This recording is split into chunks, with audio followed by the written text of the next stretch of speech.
The story of the end times has captivated hearts and minds for centuries. In every corner of the world, people of different faiths have speculated about what will unfold at the close of human history. For Muslims, these events are not just myths or dramatic predictions. They are real, rooted in the Qur'an and the authentic sayings of the Prophet Muhammad, and they form a vital part of our belief in the unseen. The emergence of the Dajjal, the arrival of the Mahdi, and the return of Isa or Jesus are not isolated events, but interwoven moments in a divinely orchestrated timeline that will lead to the Day of Judgment. Today we will explore the sequence of events as they have been described in Islamic tradition, from the early signs of moral decay and societal upheaval to the major cataclysms that will mark the end of the world. Along the way, we will take a deeper look at the figures of Dajjal and Mahdi, not as symbolic characters but as real individuals with specific roles and fates. We will follow the trials and victories of these times and try to understand what they mean for our own lives. It is important to approach this subject with both reverence and responsibility. These are not tales to entertain or frighten, but warnings and signs meant to awaken the soul. The Prophet himself often spoke of the end times in ways that urged preparation, sincerity, and steadfastness. There is a great deal of misinformation and speculation surrounding these topics today, so our goal here is to base everything on the most authentic and widely accepted Islamic sources, using language that speaks to both the heart and the intellect. The end of the world may feel distant, yet its signs are unfolding in ways that invite reflection. This is not just a story of destruction. It is a story of truth rising over falsehood, of mercy prevailing despite chaos, and of divine justice being fulfilled in its perfect time. In the end, it is not just a story of the world's final days, but of every soul's ultimate return to its Creator. The concept of the end times in Islam is not a fringe belief or a speculative curiosity. It is a fundamental part of the religion, deeply rooted in the Quran and the teachings of the Prophet Muhammad. From the earliest revelations, the Quran emphasized the certainty of the Day of Judgment and the eventual unraveling of this world. It described not only the final resurrection and divine judgment, but also the signs and events that would precede them. These teachings became known as Islamic eschatology, the branch of belief that deals with the ultimate destiny of humanity and the universe. Belief in the last day is one of the 6 pillars of faith in Islam. It is just as essential as belief in God, the angels, the prophets, the revealed books, and divine destiny. For a Muslim, to believe in the end times is to believe in accountability. Every action, every intention, every choice is recorded and will one day be judged with complete justice. The awareness of this coming judgment serves as a moral compass in the life of a believer, offering both hope and caution. The Prophet Muhammad spoke extensively about the signs that would lead up to the hour. These signs were not meant to satisfy curiosity about the future, but to offer guidance in how to live rightly before that future arrives. He distinguished between what came to be known as the minor signs and the major signs. The minor signs would unfold gradually, often blending into the flow of human history, while the major signs would be unmistakable and extraordinary, disrupting the natural order in ways that no one could deny. The Hadith collections, especially those of Sahih Bukhari and Sahih Muslim, contain numerous narrations about these signs. They describe societal changes, moral decay, natural disasters, and the emergence of key figures such as the Mahdi and the Dajjal. Some of these narrations are highly detailed, while others are brief and symbolic, requiring careful interpretation by scholars. Over the centuries, scholars have studied these texts not just to predict when the end might come, but to understand how these signs reflect broader spiritual realities and to help communities remain grounded in faith during times of confusion. The Quran itself addresses the final events more than once. It describes the moment when the trumpet will be blown and the entire creation will collapse. It recounts the gathering of souls for judgment, the weighing of deeds, the crossing of the bridge over hell, and the entry into paradise or hellfire. Yet the Quran also urges believers not to obsess over the timing of these events. It repeatedly states that knowledge of the hour belongs only to Allah. No one knows when it will come, not even the Prophet himself. What matters is not when it will happen, but whether one is prepared for it when it does. Throughout Islamic tradition, the end times are not portrayed as a chaotic collapse of reality for no purpose. They are part of a divine plan that unfolds with perfect wisdom. Each event, whether frightening or miraculous, serves to manifest the truth and to separate those who remain firm in faith from those who are lost in delusion. The trials of the end times are intense, but they are also moments of spiritual opportunity. They challenge believers to hold fast to their values, to avoid deception, and to find strength in their relationship with God. As we continue exploring the details of the end times, this foundation helps us understand that we are not simply looking at signs and events. We are looking at a moral and spiritual journey, a final test of faith and sincerity. Islamic eschatology is not only about the end of the world, but also about the ultimate fulfillment of divine justice and mercy. It brings every story, every soul, and every truth to its destined conclusion. The minor signs of the end times, though often less dramatic than the major ones, hold deep significance. They are like subtle cracks forming in a great structure, early warnings that the world is shifting towards something profound. The Prophet Muhammad spoke of these signs not to provoke fear or speculation, but to prepare the hearts of believers. They are meant to awaken us to the spiritual state of humanity and the world around us, and many of these signs are already visible today. The minor signs began appearing even during the time of the Prophet himself. His mission as the final messenger was itself a sign that the final hour was drawing near. He said that his coming and the hour were like two fingers held closely together, indicating how little time remained. From that point onward, the world entered a new phase, a long path moving gradually but steadily toward its appointed end. These signs are reflected in the slow unraveling of values, morals, and justice. The Prophet described a time when trust would be lost, when people would cheat and betray each other without shame. Honesty would become rare, and leaders would often be chosen not for their integrity or wisdom, but for their popularity, wealth, or cunning. People would compete in building tall structures not for need or shelter, but for pride and status. Knowledge would become widespread in terms of access, but its true meaning and understanding would diminish. Ignorance would rise, and scholars would be few. As time passed, people would care less about religion and more about worldly gain, and the deep spiritual connection to God would weaken across entire communities. Another sign that the Prophet mentioned was the increase in bloodshed. Killing would become so common that people would not even understand why it was happening. The killer would not know why he killed, and the one being killed would not know why he was targeted. Violence would spread, not as a reaction to injustice, but as a chaotic consequence of hearts that have grown hard and societies that have lost their sense of right and wrong. He also warned of the spread of immorality, where shame and modesty would fade. People would openly engage in actions that once were hidden and considered disgraceful. Relationships would be corrupted, families would break down, and the sense of community would deteriorate. Even the way people dress, speak, and interact would change in ways that reflect a deeper loss of spiritual and moral compass. The Prophet said that among the signs would be people who are clothed yet appear naked, flaunting themselves with no regard for decency. This decay would not only affect individuals but entire cultures, where what is false becomes celebrated and what is truthful becomes mocked.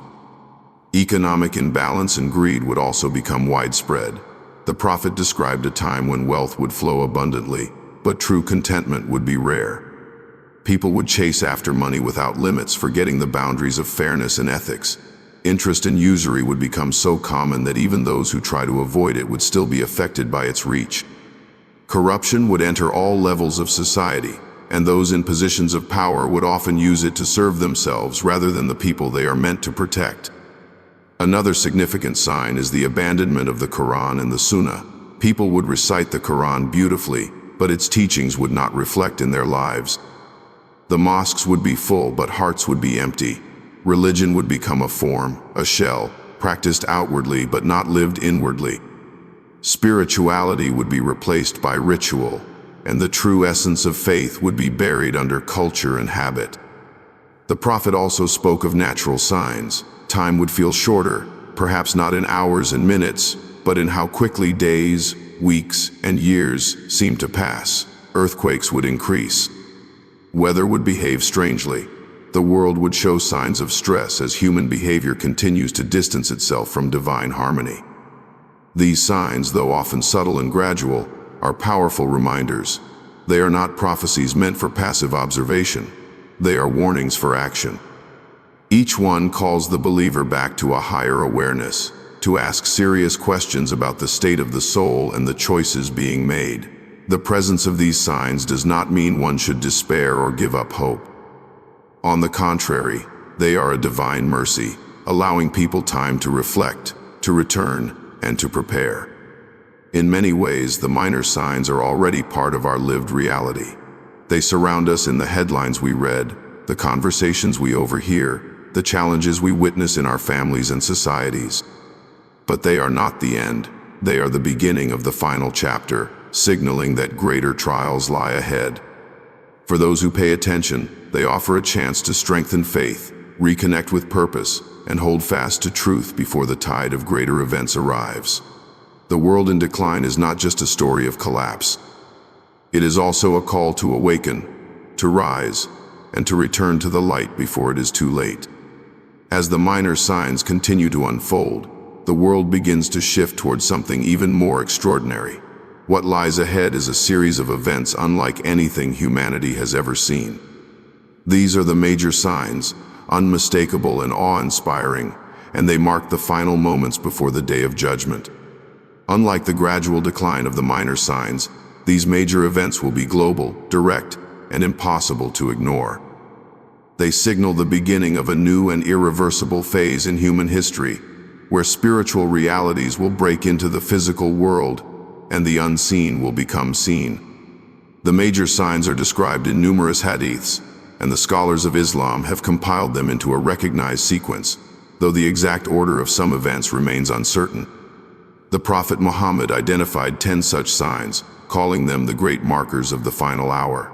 Once they begin, they will follow one after another like beads falling from a broken string. Their suddenness and intensity will leave no time for preparation if one has not already taken the earlier warnings seriously. The first of these major signs is the appearance of the Dajjal, a false messiah who will claim divinity and deceive masses through powerful illusions and control over worldly resources. He will travel the earth, spreading lies and corruption, and testing the faith of every believer. Closely tied to his story is the arrival of the Mahdi, a righteous leader from the descendants of the Prophet who will restore justice and lead the Muslims through a time of chaos. He will not bring a new religion, but he will renew the strength of the existing faith and prepare the world for what is to come. Then will come the return of Isa, the son of Maryam. He will descend from the heavens and take his place in the unfolding events. His mission will be to destroy the Dajjal and establish peace. He will affirm the truth of Islam and unite the people in the worship of the one true God. During his time, there will be a period of justice and harmony, but it will not last forever. Another great test will soon follow. Gog and Magog will be released, two wild and destructive forces that will flood the earth with chaos. Their numbers and ferocity will overwhelm every resistance, and even Isa and his followers will retreat to seek refuge. They will only be stopped by a divine intervention after Isa prays for their destruction. Once they are gone, the world will breathe again, but not for long. In the time after these monumental trials, the world will begin to close in on itself. A thick smoke will rise, covering the earth in a way that affects both the believer and the disbeliever. The Qur'an refers to this event as a punishment and a wake-up call for those who still resist the truth. Following this will be the emergence of a strange creature from the earth, a beast that will speak to the people and mark them based on their belief. It will be a final separation of hearts, a clear sign that time is nearly gone. Another extraordinary event will then unfold. The sun, which has always risen in the east, will rise from the west. This reversal of nature will shatter all scientific expectations and religious denials. It will be so profound that, according to the prophet, the doors of repentance will close once it happens. Those who have not turned back to God before that moment will find the opportunity gone. 3 massive landslides will strike the earth, each in a different region. One will occur in the east, one in the west, and one in the Arabian Peninsula. These collapses of land and civilization will further emphasize the breakdown of worldly stability and the nearing end of human life as we know it. The final sign will be a great fire that emerges from Yemen. It will drive people toward their final gathering place, pushing the last souls across the earth as the countdown reaches its last breath. This fire will not be just a natural phenomenon. It will move with purpose, guiding and hurting people, forcing them toward the place where the judgment will begin. These major signs are not scattered events without meaning. Each one is a message, a consequence, and a point of no return. When they arrive, the veil between the seen and the unseen will be lifted. Truth will stand clear, and doubt will vanish. But by that time, belief must already be firm. The window to return, to repent, to realign one's heart will have already begun to close long before the final curtain falls. What remains then is the conclusion of the divine story, where every soul meets its Lord and every truth is brought to light. Among the major signs of the end times, none is as fearsome, mysterious, and widely discussed as the emergence of the Dajjal. His arrival represents one of the greatest trials humanity will ever face, a fitna so intense that every prophet in history warned his people about it. The Prophet Muhammad gave the most detailed descriptions, repeatedly advising his companions to seek protection from this deception in their prayers. The Dajjal is not merely a tyrant or a corrupt leader. He is the embodiment of falsehood, illusion, and spiritual blindness. His very presence is designed to test the depth of one's belief, separating those who cling to truth from those easily swayed by appearances and desires. The word Dajjal itself means liar or deceiver. He is sometimes referred to as the false Messiah, and that title speaks volumes. He will not come declaring war against religion. He will come claiming to be its ultimate savior.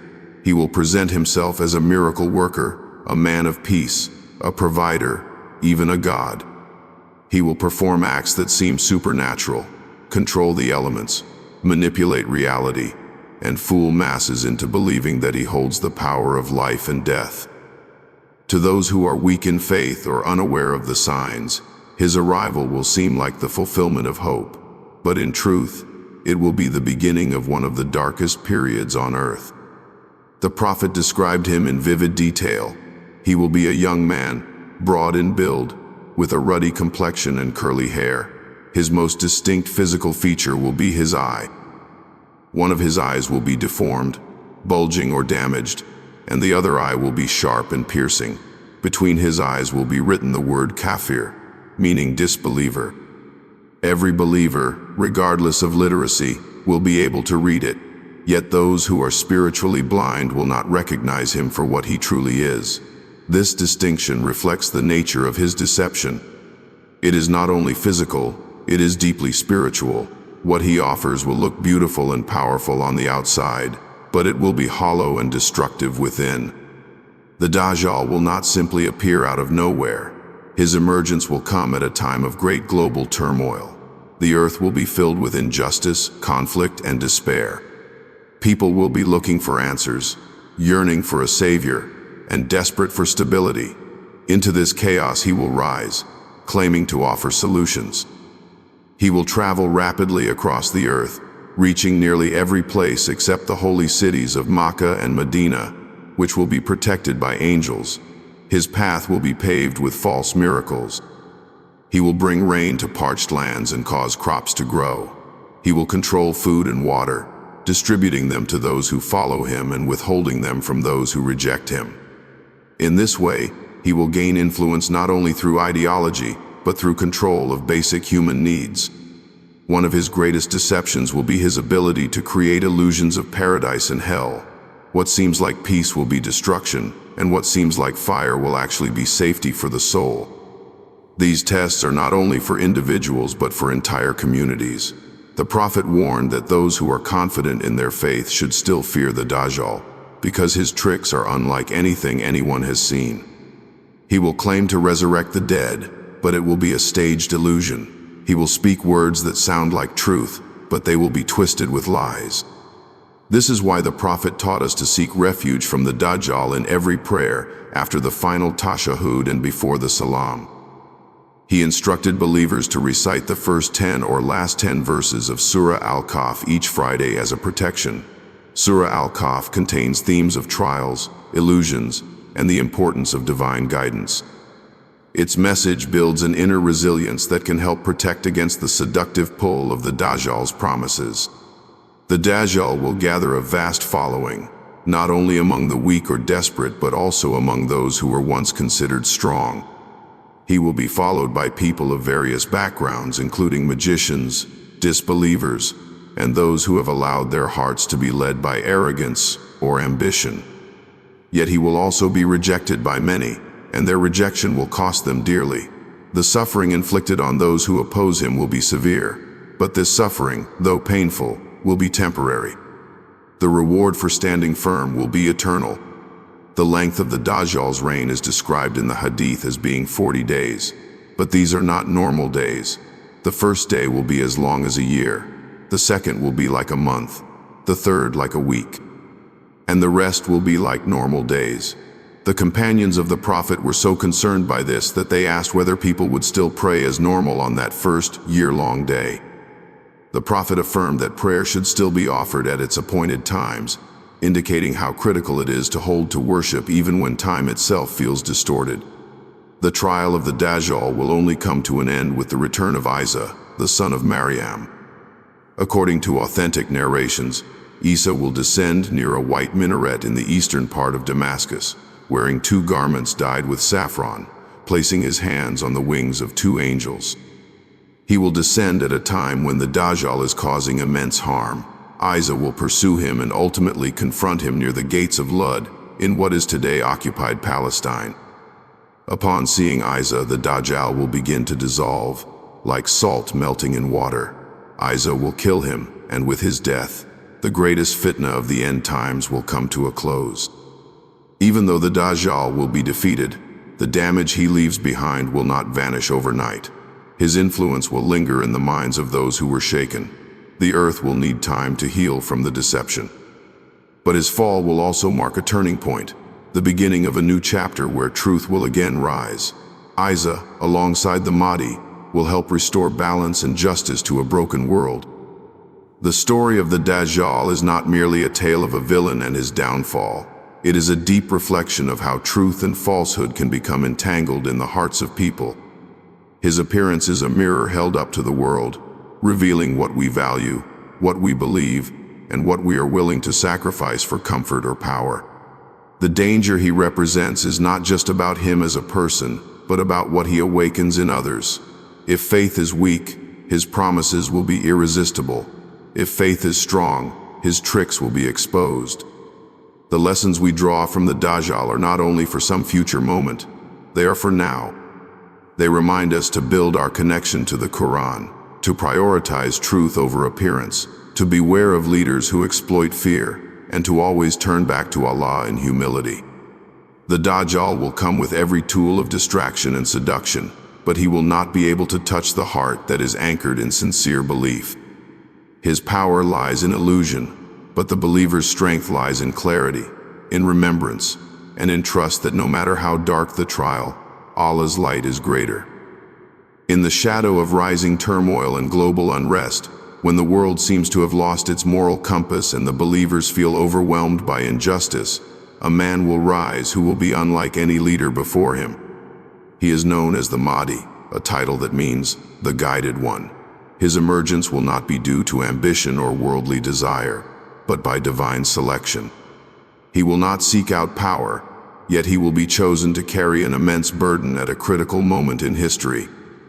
The Mahdi will be a descendant of the Prophet Muhammad through his daughter Fatima, and he will bear the name of the Prophet.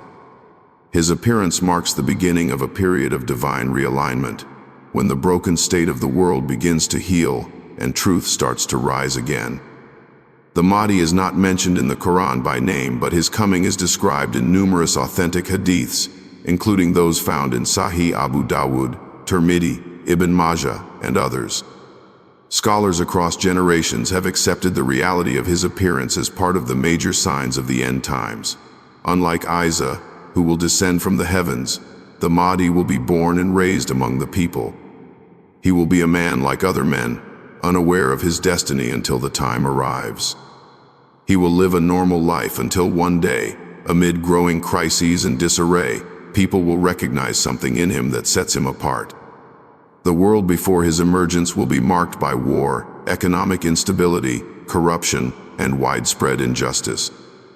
In the midst of this, the Muslims will face tremendous difficulty, scattered in thought and divided in allegiance. It is in this chaos that the Mahdi will rise.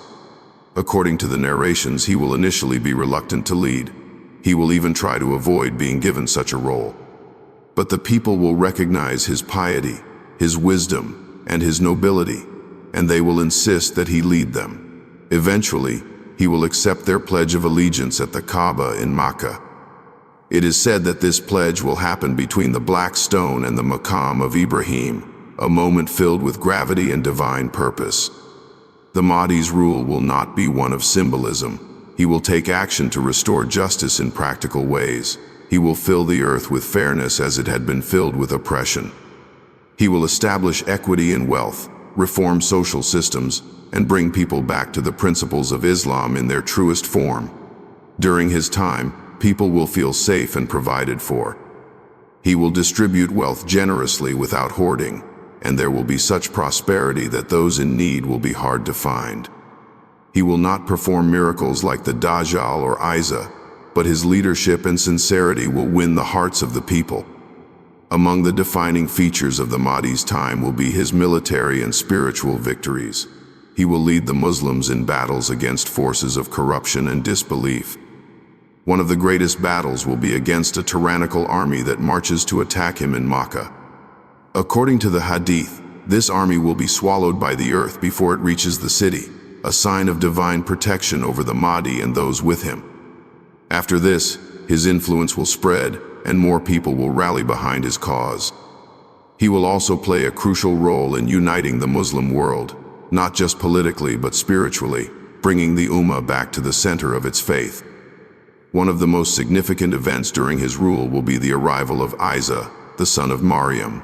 The Mahdi will be leading the Muslims in prayer when Isa descends from the heavens.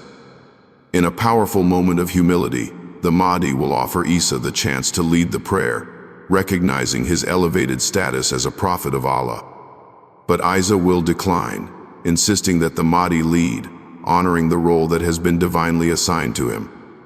This moment reflects the harmony and humility that will define their relationship, as well as the unity of belief between the followers of both men. The Mahdi's time will not last forever. Most narrations suggest that he will rule for 7 years, although some traditions mention a longer period. His reign will be marked by peace, reform, and revival, but it will also be a preparation for the greater trials to come. He will pass away during Isa's lifetime, and his death will be mourned by the believers. His mission will have been fulfilled, his example established, and his impact remembered. The coming of the Mahdi is a promise of hope in a time of despair.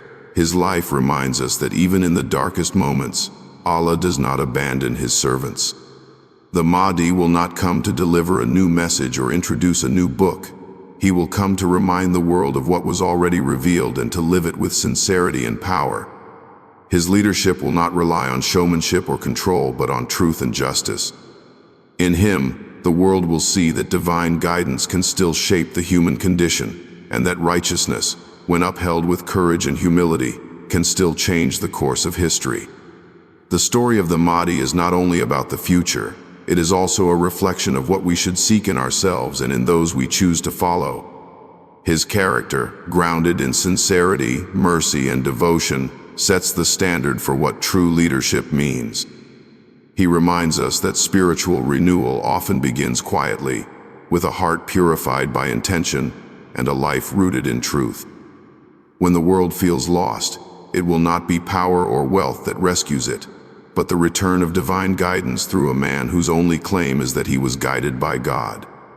The return of Isa, son of Maryam, is one of the most extraordinary and anticipated events in Islamic belief. His second coming is not just a powerful moment in the timeline of the end times, but also a fulfillment of divine promise and prophecy. His return marks the turning point in the struggle between truth and falsehood, a moment when divine justice intervenes directly in human affairs. While his first mission ended with rejection by many and an attempt on his life, his second will be marked by triumph and the restoration of truth. In the Islamic tradition, Isa was neither crucified nor killed. The Quran clearly states that he was raised up by Allah, and that it only appeared to people as if he had been crucified. This distinction is critical to the Islamic understanding of Isa. He is not a tragic figure who died at the hands of oppressors, but a beloved prophet who was protected and honored by God. His mission was not finished with his first appearance. Rather, it was paused, and he will return to complete it before the final hour arrives. When Isa returns, he will descend from the heavens, just as he was taken up. The Prophet Muhammad described his return in great detail. He will descend near a white minaret in the eastern part of Damascus, wearing 2 garments lightly dyed with saffron. His hands will rest on the wings of 2 angels, and his appearance will be unlike any other. His hair will appear moist as if droplets are falling from it, even though it is not wet. This descent will be witnessed, and it will signal to the believers that help has arrived. Isa will not return as a new messenger or bringer of a new scripture. He will come as a follower of the final prophet, Muhammad, and he will judge by the Quran and the Sunnah. His role will be to correct the distortions made in his name and to establish the truth of God's oneness. One of the first things he will do is break the cross, destroy the symbols of false worship, and end the confusion that surrounded his identity. He will declare to the world that he is not the Son of God, but a servant and messenger of the Almighty. This will end centuries of misguidance and division. One of Isa's greatest tasks will be the defeat of the Dajjal. By the time Isa descends, the Dajjal will be spreading his deception widely, leading many people astray. The confrontation between them will not be a battle in the conventional sense. It will be the triumph of divine light over darkness. According to the Prophet, when the Dajjal sees Isa, he will begin to melt, like salt dissolving in water. Isa will chase him and catch him at the gate of Lud, where he will kill him with a spear. This act will not only destroy the Dajjal, but will also break the spell he cast over humanity. The deception will be lifted, and the world will see clearly once again. After the defeat of the Dajjal, Isa will lead a period of peace and justice unlike anything the world has known. He will rule with fairness, remove tyranny, and revive the pure teachings of Islam. During his time, wealth will become abundant, and people will no longer be obsessed with materialism. There will be no jealousy or hatred among people, and the earth will yield its blessings. Even the natural world will respond to this time of harmony. Animals will no longer harm one another, and people will live in safety and comfort. Isa will also perform the pilgrimage to Mecca and Medina, living as a humble servant of God. Though he will have great power and influence, he will remain devoted and humble, praying behind the Mahdi and affirming the leadership of the Muslim community. This humility will be a powerful lesson for humanity, a reminder that true greatness lies in servitude to God and not in worldly dominance. Another monumental event during Isa's time will be the emergence of Gog and Magog. These wild and destructive forces will spread chaos and destruction across the earth.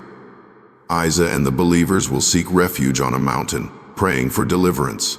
Allah will respond to their prayers by sending a disease that will wipe out Gog and Magog completely.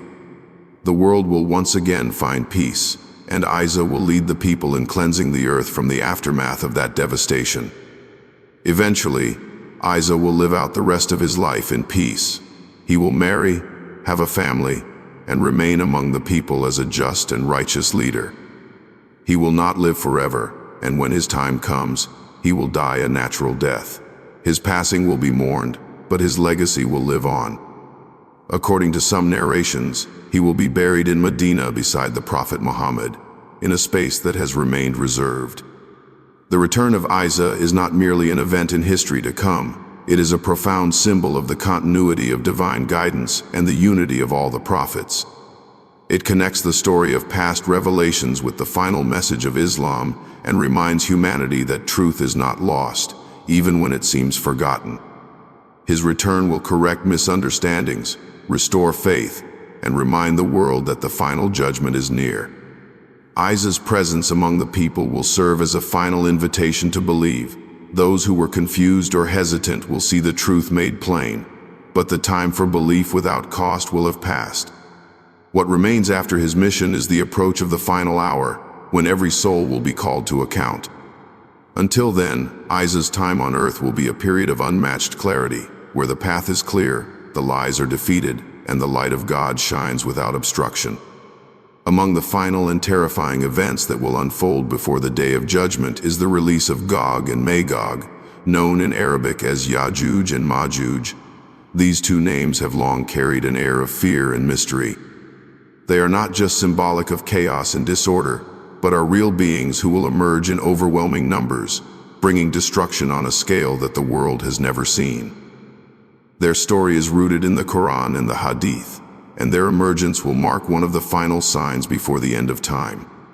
The Qur'an mentions Gog and Magog in the story of Dhul Qarnayn, a righteous and powerful king who traveled to distant lands and encountered various peoples. In one region, he came across a community that pleaded with him to help protect them from the destructive forces of Ya'juj and Ma'juj, who repeatedly caused havoc and devastation. In response, Dhul Qarnayn built a massive barrier of iron and molten copper between two mountains, sealing Gog and Magog behind it. This barrier has held them back ever since, and their release is postponed until the appointed time.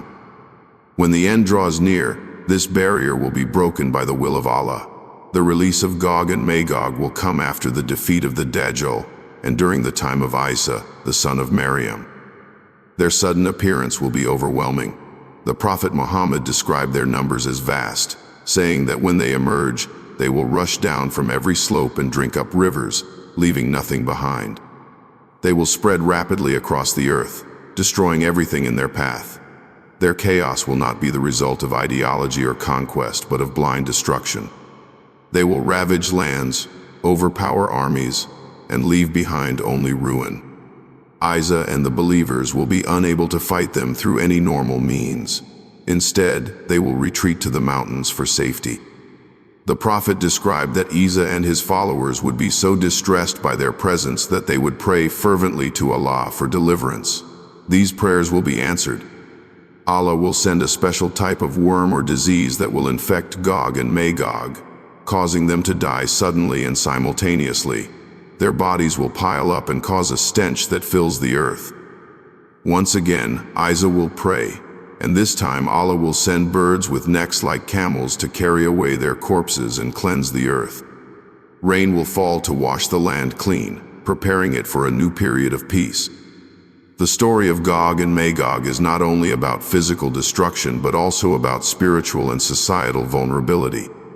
Their emergence reflects what happens when unchecked chaos is unleashed upon a world already weakened by disbelief and moral collapse. Their overwhelming numbers and blind force show how helpless humanity becomes when divine protection is withdrawn. They are a reminder that the strength of the human race is limited and that ultimate security comes only from Allah. Even though their presence will be brief compared to other events in the end times, their impact will be profound. Their destruction will not mark the end of all trials, but it will remove one of the final forces of global devastation. What follows will be a time of recovery and brief calm under the leadership of Isa, but it will also be a sign that the world is nearing its conclusion. Gog and Magog are not to be taken as legends or distant myths. They are a promised reality and part of the divine plan that leads to the final reckoning. Their story reminds us that all power belongs to Allah alone, and that even the mightiest forces cannot stand without His permission. After the defeat of Gog and Magog and the period of peace under the leadership of Isa, the world will begin to shift once again. The quiet that follows will not last. The final signs will begin to appear, each one drawing humanity closer to the ultimate moment. These are not events that bring dramatic battles or global upheaval like those before them. but they are just as powerful in meaning. They signal that the window of mercy is closing and that the time for reckoning is almost here. One of these signs is the appearance of a thick smoke that will spread across the earth. This smoke will be a punishment and a warning, affecting both believers and disbelievers. It will cause sickness and distress and will be impossible to ignore. The Quran speaks of this smoke in clear terms, describing it as a painful torment for those who continued to deny the truth. It will be a reminder that the world is no longer in its natural state. The protection and patience that had been extended for so long are beginning to lift. Another sign is the emergence of the beast of the earth. This creature will come out and speak to people, marking them based on their belief. It will distinguish clearly between the faithful and the disbelievers, removing all pretense and ambiguity. The time for debate and choice will have passed. The truth will be visible, but the ability to act on it will no longer remain. The beast will serve as a living proof of the reality that had been denied for so long. Then will come the moment that changes the natural order completely. The sun will rise from the west.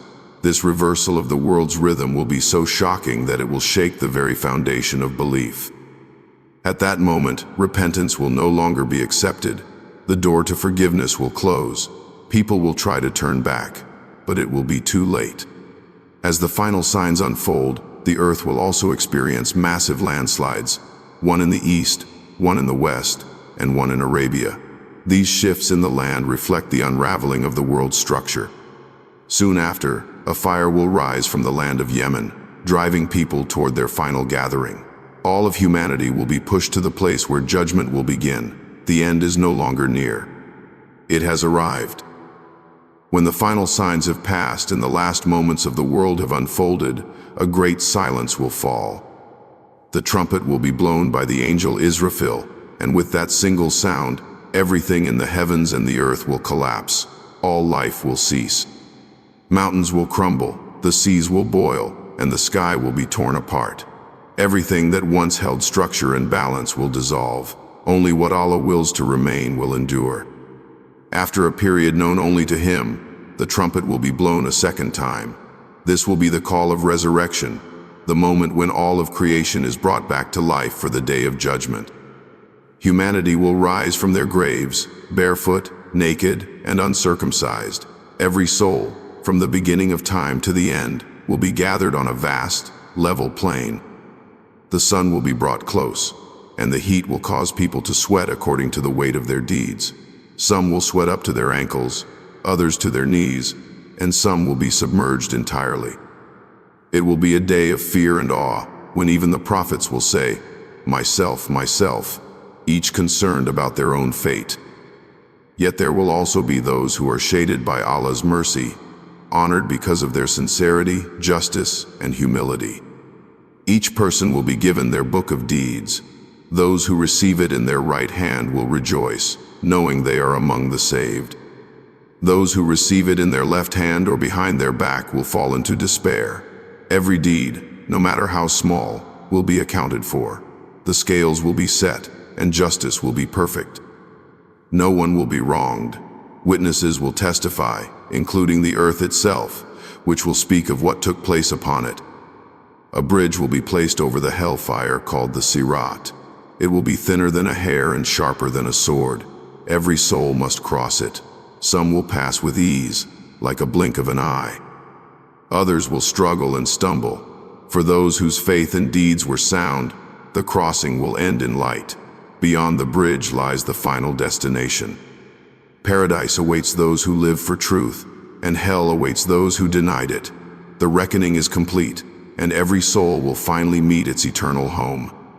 The stories of the end times are not told to entertain or to frighten, but to awaken the heart. They are reminders of what truly matters and what the journey of life is ultimately about. As the signs of the final hour unfold in our world and in our personal lives, the most important question becomes not when these events will happen, but how we are preparing our souls to meet them. The purpose of knowing about the Dajjal, the Mahdi, Isa, and the Day of Judgment is not to speculate or argue, but to return to sincerity and truth. In a world filled with distraction and confusion, the call to faith becomes even more urgent. The signs are not far away. Many of them are already here. Injustice is widespread. Deception is praised. Faith is often mocked. These are not coincidences. They are part of the unfolding reality that the prophet spoke about with precision. But in these challenges, there is also great opportunity. Every difficulty is a test, and every test is a chance to rise. What we do now matters more than ever. True preparation begins with turning back to Allah. It means asking for forgiveness sincerely and often. It means praying with attention, not just form. It means learning and understanding the Qur'an with the heart, not just the tongue. It means standing for justice even when it is hard and holding on to truth even when it is unpopular. It means protecting the soul from arrogance, greed, and falsehood. This is not a path for perfect people. It is a path for those who try, who struggle, who fall but keep returning. The prophet taught that even a small act of good, done sincerely, can tip the scales on the day of judgment. In a time when darkness seems to spread quickly, even a little light can make a difference. Being kind, being honest, helping others, guarding the eyes and the tongue, remembering Allah in quiet moments, all of these are ways to prepare. The end of time will come. It may be soon, or it may be far, but the end of our own time is always near. What we do now will echo in eternity. Let it be something we are proud to carry into that meeting with our Lord. The story of the end times is not only a tale of warnings and consequences, it is, at its core, a reflection of the mercy and justice of Allah. Every sign, every event, every trial is part of a divine design that offers people the chance to return, to correct their course, and to seek what truly matters. Allah does not rush to punish. He sends reminders, opens doors, and grants time.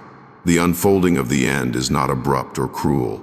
It is measured, purposeful, and filled with moments where mercy is offered again and again. Even in the most terrifying signs, there is the chance to turn back. Before the sun rises from the west, repentance is still accepted. Before the Dajjal appears, there is time to seek protection.